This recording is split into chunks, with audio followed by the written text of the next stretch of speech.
Can she see me yet? I can. This is pretty cool technology you got here. So let me try to. We're playing footsies. We should have done this in outer space. We could have both been sitting on, like, Neptune in a bubble. Hey, what have you been doing for fun? I have not left home since March 8th. At all? I went to an eye doctor's appointment because I could no longer fix my eye infection on telemedicine. And then I went for a mammogram. Yeah, I asked what did you do for fun? Eye doctors and mammograms do not qualify. I have never had a mammogram myself. Okay, so for fun. But it doesn't sound fun. You can do better than that. No, it is definitely not. Here's what I did for fun. I have had 2 girls here the whole time who were living in Los Angeles, who moved up here during the pandemic. They've been fun. We have movie nights with the 2 girls, Stedman and I. We do regular movie nights. I've seen all the movies I wished I'd seen and didn't. We watched every episode of The Crown. We started a whole thing with popsicles, so we now have... That sounds fun. 23 different flavors of popsicles, including pumpkin and sweet potato. And we have Friday night dance nights. We put puzzles together. There you go. And I've read a lot. What have you done? You know, we went, for example, Michelle and I went bike riding yesterday, which was fantastic because it was a beautiful day. And game nights, big, although sometimes I get too competitive. At least that's what Michelle says, because she's been losing, so.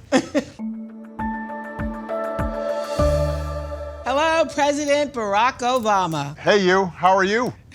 I'm so good. You're in Washington, D.C., and I'm home in Santa Barbara, but through the miracle of technology, we get to be face-to-face in the same room, and we don't even have to wear masks. And we have a fire going, apparently. And we have a fire going, a real one, too. I'm excited to talk to you about your extraordinary, I don't even have words for it. It's a masterful rendering of your presidency and life, a promised land. But first, I just want to ask you, what was the one word that would best describe how you felt when it was announced that Joe Biden and Kamala Harris will be the next president and vice president of the United States? I was thrilled. Joe Biden. First of all, obviously, Joe is somebody who stood by me on every major decision I had for 8 years. He's become a brother, a genuinely good friend. Kamala is one of my earliest supporters when I first launched my presidency. So I'm personally invested in them.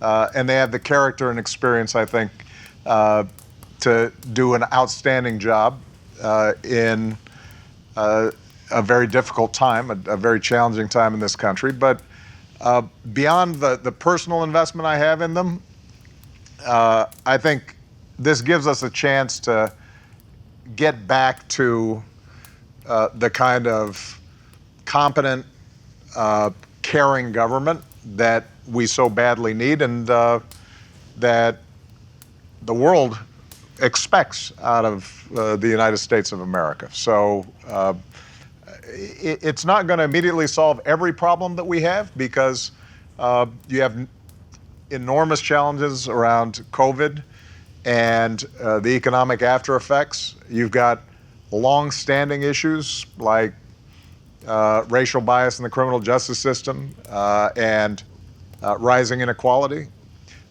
But without this change, I think things would have continued to deteriorate, and our democracy would have been